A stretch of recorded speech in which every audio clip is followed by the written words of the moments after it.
Sometimes the dilemma occurs when you have started a patient on treatment and the child worsens and you are wondering whether this is paradoxical reaction or this is drug-resistant TB. This child came in May 2010, fever and breathlessness for a month. He had a contact with an adult with TB. He had an obstructive emphysema on the left side.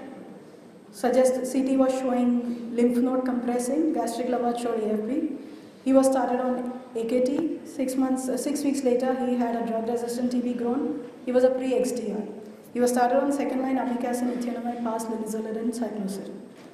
After 2 months of starting the second line, he is doing well. We do routine ophthalmological examination in the younger kids. Now this child's eye showed up papilledema. Neurologically, he didn't have any symptoms, but he did have wrist reflexes. So a CT was done which showed tuberculomas. Now, is this a worsening TB? Should I add on some more third-line drugs? Yeah, so probably it's a better immunity. This kind of a scenario in an HIV positive kid, we would call it as an IRIS, which is immune inflammatory reaction.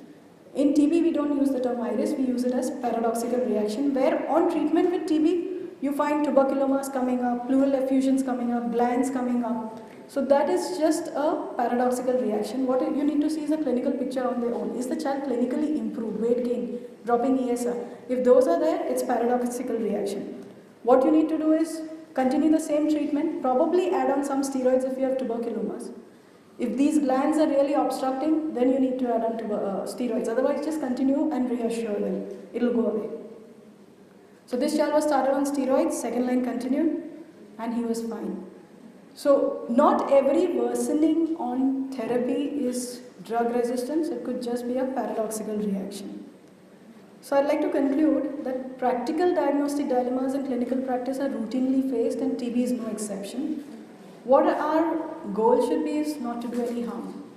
If we can't treat, we are mortals and there are a lot of scenarios where we don't know what to do.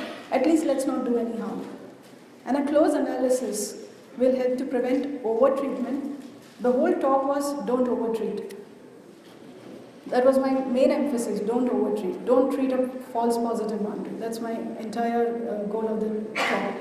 And thank you very much.